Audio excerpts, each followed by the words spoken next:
Hello dear students and welcome back to my channel. In today's video, I'm going to explain basic computer skills, that is BCS subject, taken from degree second semester. This is unit 1, most important LAQs for the exam. In my previous video, I have explained quick revision of unit 1. If you watch that and then come here, it would help you in better understanding this unit 1. Important questions are there in the playlist given in the comment section. Check it out. So explanations and all on YouTube are free for students, but if you need personal notes of damn sure answers, then they aren't free. A very less amount of 30 to 40 rupees you can pay and get LAQs and SAQs for BCS, B Law, C Language and other subjects as well. So respect hard work students. Let's begin this video now. Unit 1, LAQs for 15 marks each. So students, I have marked some questions as 100% if you can see in red. So first you must learn these and then the others because these are the extremely important, most repeated ones. Question number 1, explain storage devices of computer system. Storage devices parts होते हैं computer के जिसके अंदर we can save the data यानी कि information and programmes. इसमें हम information को शॉर्ट टाइम के लिए स्टोर करके रख सकते हैं यानी कि टेम्पररी सेव, या फिर अगर हम चाहें तो लॉन्ग टाइम के लिए भी सेव करके रख सकते हैं, दैट इज़ परमानेंटली. एक कंप्यूटर की जो स्टोरेज होती है वो दो टाइप की होती है. एक होती है प्राइमरी स्टोरेज और दूसरी होती है सेकेंडरी स्टोरेज. प्राइमरी स्टोरेज वो याददाश्त यानी कि वो मेमोरी होती है कंप्यूटर की जिसे यूज़ किया जाता है जब कंप्यूटर चल रहा हो, means when the computer is working. पहली प्राइमरी मेमोरी है रैम. रैम का फुल फॉर्म है रैंडम एक्सेस मेमोरी. ये एक तरह की टेम्पररी मेमोरी होती है जो कि स्टोर करके रखती है इंफॉर्मेशन को जब कंप्यूटर ऑन हो, और जब आप कंप्यूटर को स्विच ऑफ कर देते हो तो जो डेटा होता है रैम का वो लॉस्ट हो जाता है. दूसरी टाइप की प्राइमरी मेमोरी है रोम, रीड ओनली मेमोरी. ये परमानेंट मेमोरी होती है. इसके अंदर इम्पॉर्टेंट इंस्ट्रक्शंस को सेव किया जाता है जिनकी ज़रूरत आपको तब पड़ती है जब आप किसी भी कंप्यूटर को स्टार्ट करते हो, और इस मेमोरी के साथ आपका जो डेटा है वो बदलता नहीं है, मीन्स आपका डेटा लॉस्ट नहीं होता है even if you switch off the computer. दूसरी टाइप की स्टोरेज होती है सेकेंडरी स्टोरेज. इसमें आप लॉन्ग टाइम के लिए डेटा को सेव रख सकते हो. The first type of secondary storage device is hard disk drive, HDD. ये एक मेन स्टोरेज होता है किसी भी कंप्यूटर के अंदर जिसमें वो स्टोर करके रखता है कई सारे ऑपरेटिंग सिस्टम्स को, सॉफ्टवेयर्स को, फाइल्स को और यूज़र के डेटा को. दूसरा टाइप का सेकेंडरी स्टोरेज होता है सॉलिड स्टेट ड्राइव, SSD. ये बहुत ही ज़्यादा तेज़ होता है HDD से. इसके कोई भी पार्ट्स को हम मूव नहीं कर सकते हैं, लेकिन इसे यूज़ किया जाता है मॉडर्न कंप्यूटर्स और लैपटॉप्स में, और यहाँ तक कि आजकल मोबाइल फ़ोन्स में भी. जितनी ज़्यादा SSD होगी उतना बेटर होगा. तीसरा टाइप का सेकेंडरी स्टोरेज है ऑप्टिकल डिस्क जो कि है CD या फिर DVD. ये राउंड डिस्क होते हैं जिनका इस्तेमाल किया जाता है स्टोर करने के लिए म्यूज़िक, वीडियोस या फिर फाइल्स को. एक CD के अंदर आप स्टोर करके रख सकते हो अबाउट 700 MB यानी कि मेगाबाइट तक का डेटा, और एक DVD के अंदर आप स्टोर करके रख सकते हो 4.7 GB तक का डेटा. GB यानी कि गीगाबाइट. सो आप ज़्यादा स्टोर करके DVD में रख सकते हो because gigabyte is larger than megabyte. Next storage device is pen drive, USB यानी कि यूनिवर्सल सीरियल बस. ये एक छोटा सा पोर्टेबल डिवाइस होता है यानी कि हम इसे कहीं पर भी कैरी कर सकते हैं. इसका इस्तेमाल किया जाता है डेटा को ट्रांसफ़र और स्टोर करने के लिए, यानी कि आप किसी भी पेन ड्राइव में से डेटा को कंप्यूटर में ट्रांसफ़र कर सकते हो और कंप्यूटर से पेन ड्राइव में ट्रांसफ़र कर सकते हो. इस पेन ड्राइव को हम इंसर्ट करते हैं किसी भी कंप्यूटर के USB पोर्ट में. लास्ट स्टोरेज डिवाइस है मेमोरी कार्ड. मेमोरी कार्ड्स को यूज़ किया जाता है मोबाइल फ़ोन्स, कैमराज में, ताकि आप स्टोर करके रख पाओ पिक्चर्स, वीडियोस एंड डॉक्यूमेंट्स को. स्टोरेज डिवाइसेस बहुत ज़्यादा इम्पॉर्टेंट होते हैं क्योंकि वो हमारे डेटा को सेफ रखते हैं और हमारी मदद करते हैं कि हम जब चाहे इस डेटा को एक्सेस कर पाएँ. Question number 2, what is a computer, explain applications of a computer. यानी कि कहाँ पर कंप्यूटर का इस्तेमाल किया जाता है. एक कंप्यूटर एक इलेक्ट्रॉनिक डिवाइस है जो कि किसी भी इनपुट के ज़रिए डेटा को प्रोसेस करती है और एक आउटपुट देती है। एक कंप्यूटर में आप लार्ज अमाउंट में डेटा को स्टोर करके रख सकते हो। एक कंप्यूटर आपकी प्रॉब्लम्स को सॉल्व कर सकता है और बहुत सारे टास्क को सही तरीके से और जल्दी करता है। एक कंप्यूटर के 4 बेसिक पार्ट्स होते हैं। पहला होता है इनपुट यूनिट, जिसमें कीबोर्ड और माउस आ जाता है। सेकेंड पार्ट इज सीपीयू, इसे सेंट्रल प्रोसेसिंग यूनिट कहते हैं, ये डेटा को प्रोसेस करता है। थर्ड इज मेमोरी यूनिट, ये डेटा को स्टोर करके रखता है। फोर्थ इज आउटपुट यूनिट, इसमें आपका मॉनिटर, प्रिंटर आ जाता है जो कि आपको रिजल्ट्स दिखाते हैं। एप्लीकेशंस ऑफ अ कंप्यूटर, एक कंप्यूटर को एजुकेशन की फील्ड में इस्तेमाल किया जाता है, जैसे कि स्कूल्स, कॉलेजेस में टीचिंग और लर्निंग के लिए, ऑनलाइन एग्जाम्स के लिए और ई बुक्स के लिए, यानी कि ऑनलाइन बुक्स को रखने के लिए। सेकेंड ये है कि इसे बिजनेसेस में भी इस्तेमाल किया जाता है, बिलिंग के लिए, स्टॉक को मैनेज करने के लिए, रिपोर्ट्स बनाने के लिए और फॉर सेंडिंग ईमेल्स। तीसरा ये है कि इसे बैंकिंग में भी यूज़ किया जाता है। बैंक्स में हम कंप्यूटर्स का इस्तेमाल करते हैं अपने अकाउंट्स को मैनेज करने के लिए, ऑनलाइन ट्रांजैक्शंस के लिए और ताकि हम ऑपरेट कर पाएँ एटीएम्स को। एटीएम्स यानी कि ऑटोमेटेड टेलर मशीन्स, जो कि आपको कैश डिपॉजिट भी करने देते हैं और you can also withdraw cash. Fourth is health care, doctors जो है वो कंप्यूटर्स का इस्तेमाल करते हैं ताकि वो रिपोर्ट्स चेक कर पाएँ, पेशेंट्स के रिकॉर्ड्स को मेंटेन कर पाएँ और सर्जरीज कर पाएँ with the help of machines. Fifth is government offices, जहाँ पर कंप्यूटर्स अगेन रिकॉर्ड्स को स्टोर करके रखते हैं। इन कंप्यूटर्स की मदद से सर्टिफिकेट्स इशू किए जाते हैं, पब्लिक सर्विसेज अवेलेबल होती हैं पब्लिक को इन the form of online forms. Sixth is entertainment, entertainment यानी कि मूवीज़ देखने के लिए, म्यूज़िक को सुनने के लिए, गेम्स खेलने के लिए या फिर वीडियोस को क्रिएट करने के लिए। सेवेंथ इज कम्युनिकेशन, इसका इस्तेमाल ईमेल्स भेजने के लिए, चैटिंग, वीडियो कॉलिंग और इंटरनेट से कोई भी हेल्प लेने के लिए होता है।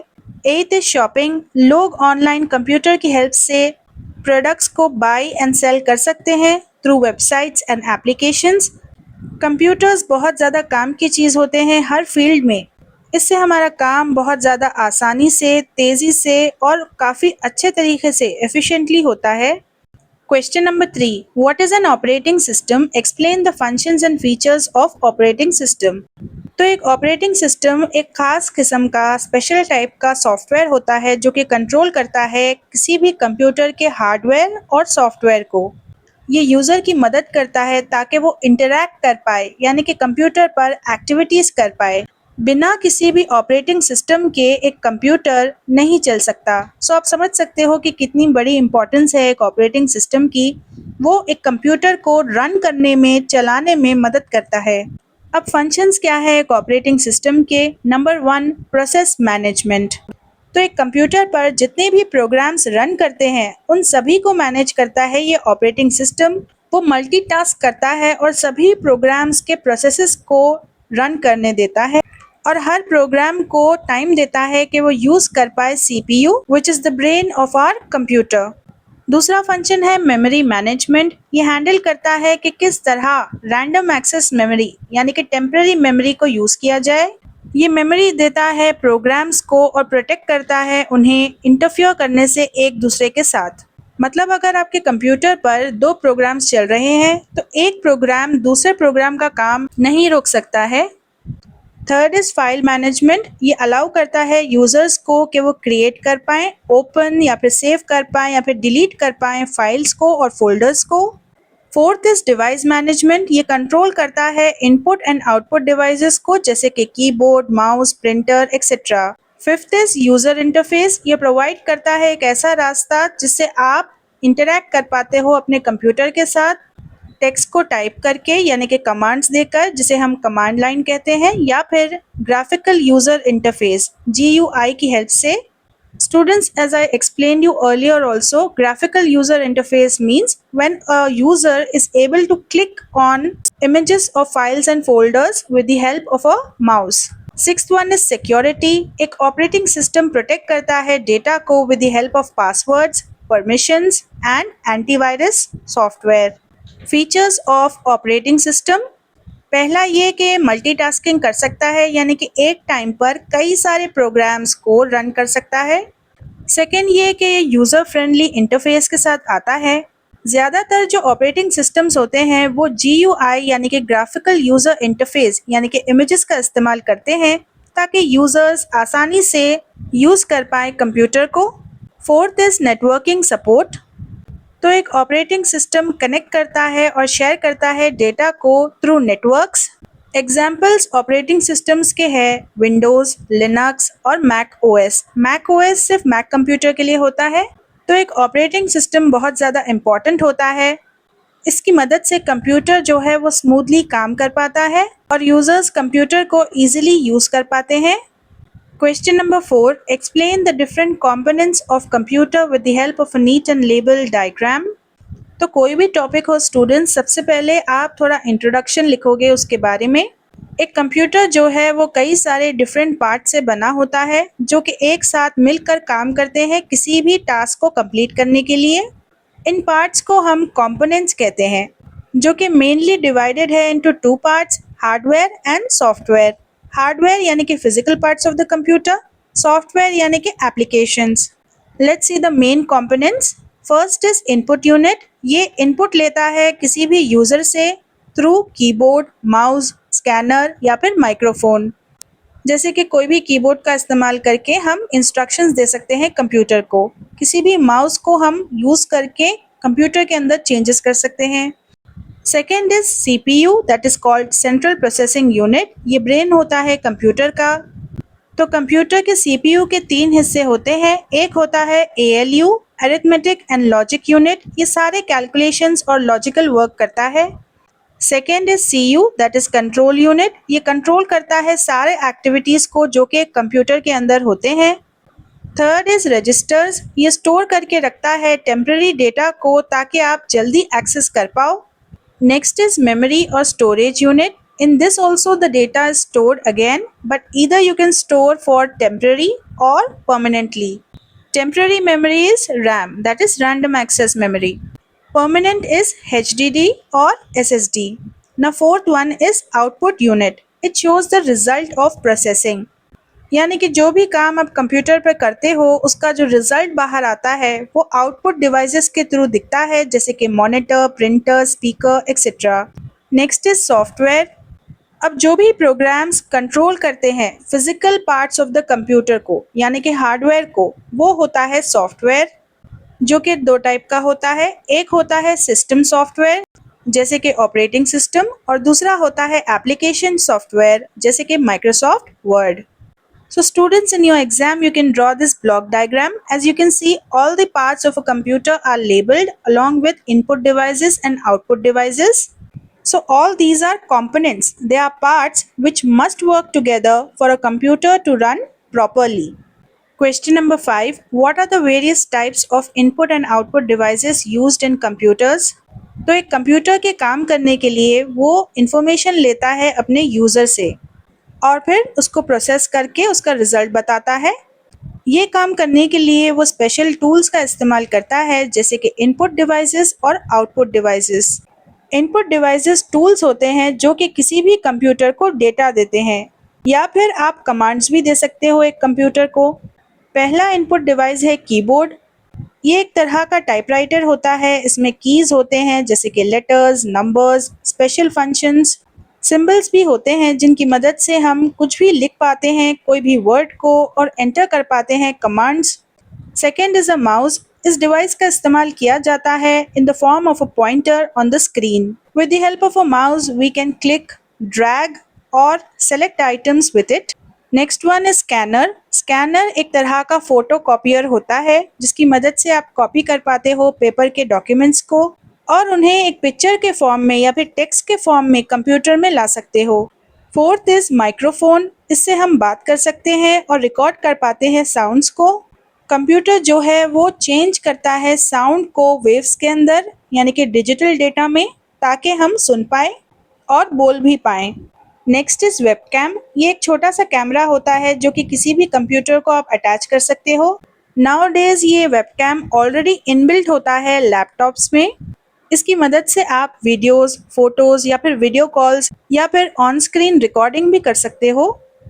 Next is touch screen. आजकल हर स्मार्टफोन और टैबलेट में आपको टच स्क्रीन मिल जाएगा।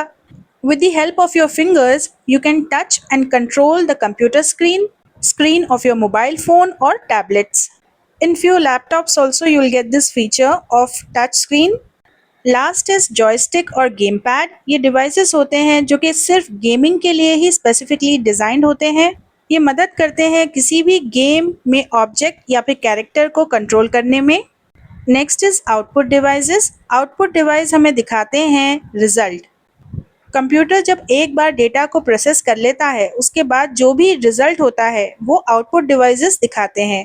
For example first one, monitor. Monitor जो कुछ भी होता है कंप्यूटर के अंदर वो स्क्रीन पर दिखा देता है, जैसे कि पिक्चर्स, वीडियोस या फिर वर्ड्स। जो मॉनिटर की स्क्रीन होती है वो या तो बड़ी हो सकती है या फिर छोटी। Next is printer. ये प्रिंट करता है डॉक्यूमेंट्स, पिक्चर्स को पेपर पर so that you can hold them and share them. Next is speakers. ये प्ले करते हैं साउंड, म्यूजिक या फिर वॉइसेस को किसी भी कंप्यूटर में से। नेक्स्ट इज अ प्रोजेक्टर, जो कि किसी भी कंप्यूटर स्क्रीन को किसी भी बड़ी सी दीवार या फिर बोर्ड पर दिखाता है and it is very helpful when you want to show presentations. Last is headphones. ये छोटे से स्पीकर्स होते हैं जिन्हें कानों में पहना जाता है। ये हेडफोन्स इसलिए होते हैं बिकॉज ये हेड के ऊपर से पहना जाता है। इस हेडफोन की हेल्प से आप किसी भी साउंड को प्राइवेटली सुन सकते हो बिना किसी और के डिस्टर्बेंस के। तो अंत में हमने देखा कि इनपुट एंड आउटपुट डिवाइसेस दोनों ही बहुत ज़्यादा इम्पॉर्टेंट होते हैं, क्योंकि ये हमारी मदद करते हैं कम्युनिकेट करने में कंप्यूटर के साथ। इनपुट डिवाइसेस इंफॉर्मेशन को भेजते हैं एंड आउटपुट डिवाइसेस उसका रिजल्ट दिखाते हैं। बिना इनपुट एंड आउटपुट डिवाइसेस के हम एक कंप्यूटर को सही तरीके से यूज़ नहीं कर सकते। Question number 6, what is a word processor? Explain the features of a word processor. एक वर्ड प्रोसेसर एक कंप्यूटर प्रोग्राम होता है जो कि मदद करता है चीज़ों को क्रिएट, राइट या फिर एडिट करने में टेक्स्ट के डॉक्यूमेंट्स को वेरी इजीली। तो बजाय इसके कि आप किसी भी पेपर पर लिखो, आप टाइप कर सकते हो कंप्यूटर के अंदर यूज़ करके एक वर्ड प्रोसेसर को, जिससे आप फास्ट राइटिंग और नीटली लिख सकते हो। अब फीचर्स क्या है इस वर्ड प्रोसेसर के? Number 1, typing and editing text. आप वर्ड्स को स्क्रीन पर टाइप कर सकते हो। अगर आप कुछ मिस्टेक करते हो तो आप आसानी से उसे इरेज भी कर सकते हो, वर्ड्स को मूव कर सकते हो, यहाँ तक कि आप कॉपी, कट एंड पेस्ट भी कर सकते हो पार्ट्स को किसी भी टेक्स्ट के। Second is changing fonts and sizes. आप टेक्स्ट को एक नया डिफरेंट स्टाइल दे सकते हो, उसकी हैंडराइटिंग चेंज कर सकते हो, जैसे कि एरियल फॉन्ट से टाइम्स न्यू रोमन। ये हैंडराइटिंग के नाम होते हैं, यानी कि फॉन्ट, और इसे आप बिग साइज़ या फिर स्मॉल साइज़ में लिख सकते हो। इससे आपकी जो राइटिंग है वो काफ़ी ज़्यादा अट्रैक्टिव लगेगी। नेक्स्ट फीचर है टेक्स्ट फॉर्मेटिंग, जिसमें आप वर्ड्स को बोल्ड, इटैलिक या फिर अंडरलाइन कर सकते हो, उन्हें इम्पॉर्टेंट दिखाने के लिए या फिर हाईलाइट करने के लिए। यहाँ तक कि आप कलर भी चेंज कर सकते हो टेक्स्ट का। Next is paragraph formatting. आप अलाइन कर सकते हो पैराग्राफ्स को लेफ्ट, सेंटर या फिर राइट साइड पर किसी भी पेज के। अलाइन यानी कि टोटली एक पर्टिकुलर साइड पर। आप स्पेस भी ऐड कर सकते हो इन बिटवीन लाइंस, ताकि आपका काम काफ़ी ज़्यादा ऑर्गेनाइज लगे। यहाँ पर इंडेंट का मतलब है कि आप लाइन को थोड़ा सा हटाते हो मार्जिन से। Next is spell check and grammar check. जो वर्ड प्रोसेसर होता है वो चेक करता है आपकी स्पेलिंग्स और ग्रामर ऑटोमेटिकली। ये मदद करता है आपकी एरर फ्री लिखने में। Next is inserting pictures and tables. आप जितने चाहे इमेजेस, टेबल्स को इंसर्ट कर सकते हो किसी भी माइक्रोसॉफ्ट के डॉक्यूमेंट में। इससे आप अपने आइडियाज़ को बेटर एक्सप्लेन कर सकते हो with the help of pictures, और ऑर्गेनाइज भी करके रख सकते हो डेटा को रोज एंड कॉलम्स में। Next is page layout and design. आप चेंज कर सकते हो मार्जिन्स, हेडर्स को ऐड कर सकते हो, फुटर्स को ऐड कर सकते हो, यानी कि आप टेक्स्ट ऐड कर सकते हो, कुछ भी रिटन टेक्स्ट किसी भी डॉक्यूमेंट के टॉप पर या फिर बॉटम में, हेडर या फिर फुटर, और इंसर्ट कर सकते हो कई सारे page numbers. Next is templates. यहाँ पर रेडीमेड डिज़ाइंस होते हैं लेटर्स के, रेज्यूमे के, रिपोर्ट्स के। आपको बस अपनी इन्फॉर्मेशन उसमें डालनी है और अपना वक्त बचाना है। Last is saving and printing. आप अपने काम को सेव करके रख सकते हो एक कंप्यूटर पे ताकि आप बाद में इसे इस्तेमाल कर पाओ। आप एक प्रिंट ले सकते हो पेपर के ऊपर whenever you want। जो वर्ड प्रोसेसर्स होते हैं वो काफ़ी ज़्यादा काम में आते हैं डेली लाइफ में, जैसे कि स्कूल्स, ऑफिसेज, होम्स में। ये लोगों की मदद करते हैं एसेज, लेटर्स, रिपोर्ट्स और बहुत कुछ करने में। एक वर्ड प्रोसेसर को इस्तेमाल करने से आपकी राइटिंग आसान और प्रोफेशनल लगती है। Question number 7. Describe the various kinds of computer memory and give examples for each type। Computer memory यानी कि कंप्यूटर की याददाश्त, जो कि एक हिस्सा होता है किसी भी कंप्यूटर का जिसमें वो स्टोर करके रखता है डेटा यानी कि इंफॉर्मेशन और इंस्ट्रक्शंस को। ये मदद करता है कंप्यूटर की स्मूथली काम करने में। सो टू टाइप की मेन मेमोरी होती है, एक होती है प्राइमरी मेमोरी एंड दूसरी होती है सेकेंडरी मेमोरी।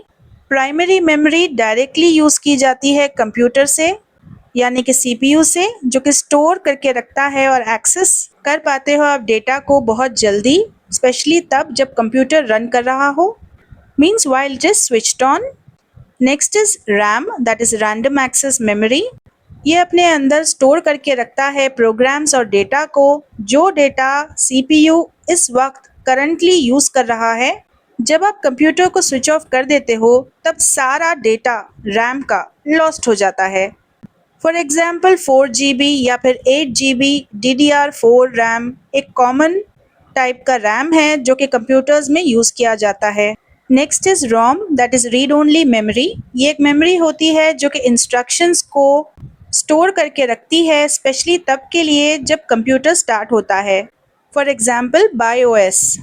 जो रोम का डेटा होता है उसे आप आसानी से बदल नहीं सकते और ये परमानेंट मेमोरी होती है यानी कि हमेशा सेफ रहती है। चाहे आप कंप्यूटर स्विच ऑफ ही क्यों ना कर दो, स्टिल ये सेफ रहता है। Next is cache memory. इसको कैचे नहीं कहते, कैश कहते हैं। ये एक बहुत ही ज़्यादा तेज़ और छोटी सी मेमोरी होती है किसी भी सीपीयू के अंदर।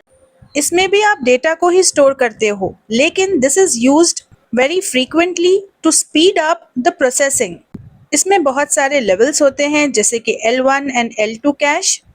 Next is registers. रजिस्टर्स बहुत ही टाइनी सी मेमोरी लोकेशन होती है किसी भी सीपीयू के अंदर, जो कि कुछ ही समय के लिए डेटा को सेफ रखती है, means it is a temporary memory.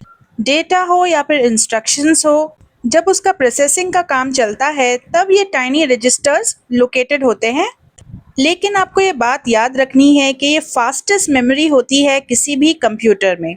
Next is secondary memory, that is storage. ये मेमोरी स्टोर करके रखती है डेटा को हमेशा के लिए, परमानेंटली, चाहे कंप्यूटर स्विच ऑफ ही क्यों ना हो। It is slower then primary memory, लेकिन ये ज़्यादा डेटा को होल्ड करके रखता है। Now let us see the secondary storage devices. First is hard disk drive, that is HDD। ये मेन स्टोरेज डिवाइस होता है किसी भी कंप्यूटर के अंदर। ये स्टोर करके रखता है operating system, software, user files. Example 1 TB hard disk. 1 TB बहुत ज़्यादा स्टोरेज होता है students, especially when you are buying electronics, try to have this 1 TB storage. Solid state drive, that is SSD। ये तेज़ होती है HDD से। इसमें कोई भी मूविंग पार्ट्स नहीं होते हैं। SSDs इम्प्रूव करते हैं किसी भी कंप्यूटर की स्पीड को और बहुत ज़्यादा कॉमन हो चुके हैं अब मॉडर्न कंप्यूटर्स में। For example 512 GB SSD। Next है ऑप्टिकल डिस्क। CD या फिर DVD में आप स्टोर करके रख सकते हो म्यूज़िक, मूवीज़ या फिर सॉफ्टवेयर्स को। एक CD में अबाउट 700 MB और एक DVD में उससे भी ज़्यादा 4.7 GB की इंफॉर्मेशन को आप स्टोर करके रख सकते हो। Next is flash drive and memory cards. ये पोर्टेबल होते हैं। पोर्टेबल यानी कि आप इसे कहीं पर भी कैरी कर सकते हो। फ्लैश ड्राइव यानी कि पेन ड्राइव्स। USB, ये स्टोरेज डिवाइसेस होते हैं जिसके अंदर हम डेटा को स्टोर करके भी रख सकते हैं और इजीली डेटा को ट्रांसफ़र भी कर सकते हैं कंप्यूटर से USB तक। फॉर एग्जाम्पल 32 GB की USB फ्लैश ड्राइव आती है, या फिर एक SD कार्ड का इस्तेमाल कर सकते हो आप कैमराज या फिर फ़ोन्स में। So all these types of memories work together to help the computer store, process and save information efficiently. Eighth question, what do you mean by graphical user interface? Describe one operating system that uses graphical user interface explaining its features in detail. एक graphical user interface एक रास्ता होता है जिसकी मदद से लोग आसानी से यूज कर पाते हैं एक कंप्यूटर को by clicking on pictures, icons, buttons on the screen, या फिर कमांड्स को भी टाइप किया जा सकता है।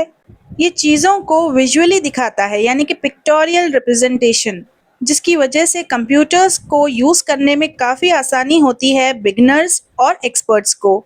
One example of graphical user interface operating system is Microsoft Windows.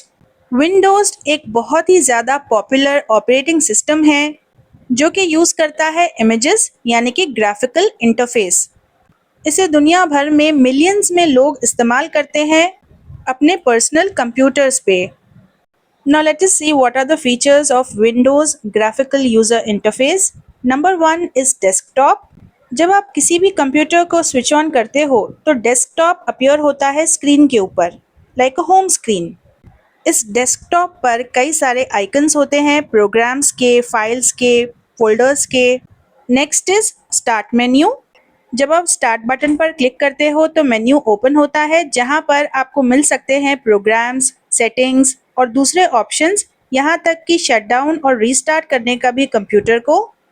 Next is task bar. जो टास्क बार होता है वो किसी भी कंप्यूटर के डेस्कटॉप पर नीचे बॉटम में होता है।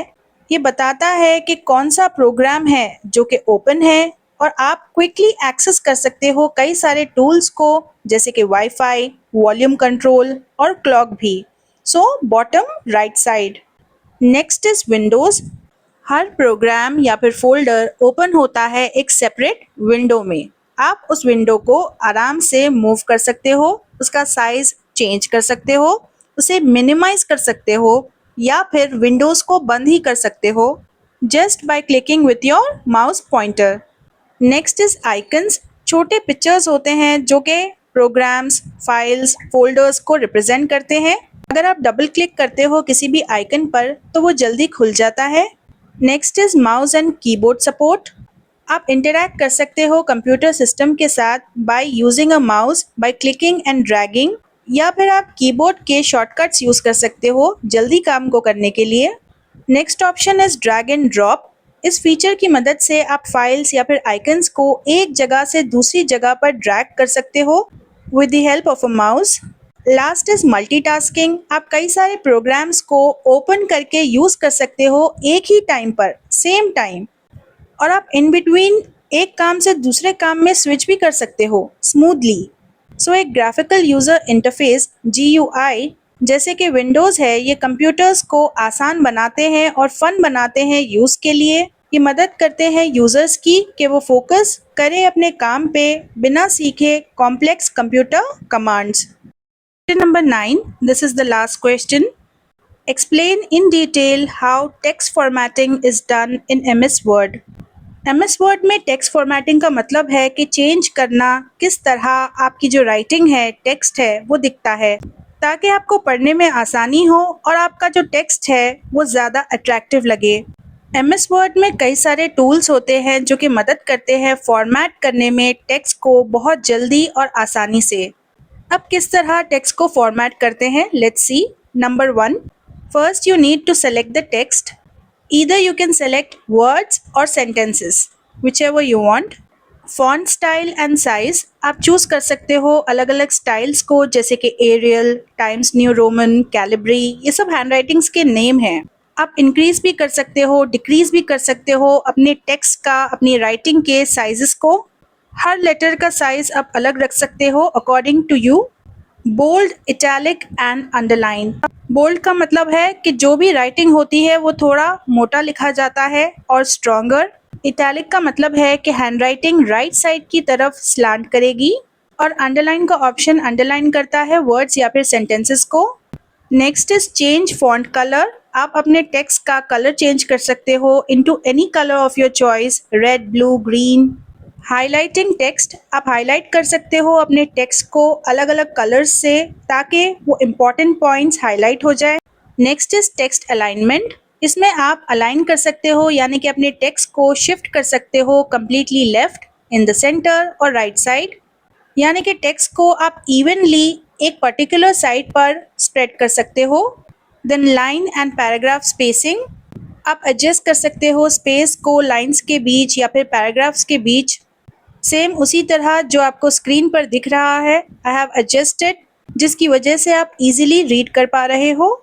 देन बुलेट्स एंड नंबरिंग, आप एक लिस्ट क्रिएट कर सकते हो यूजिंग बुलेट पॉइंट्स और नंबर्स।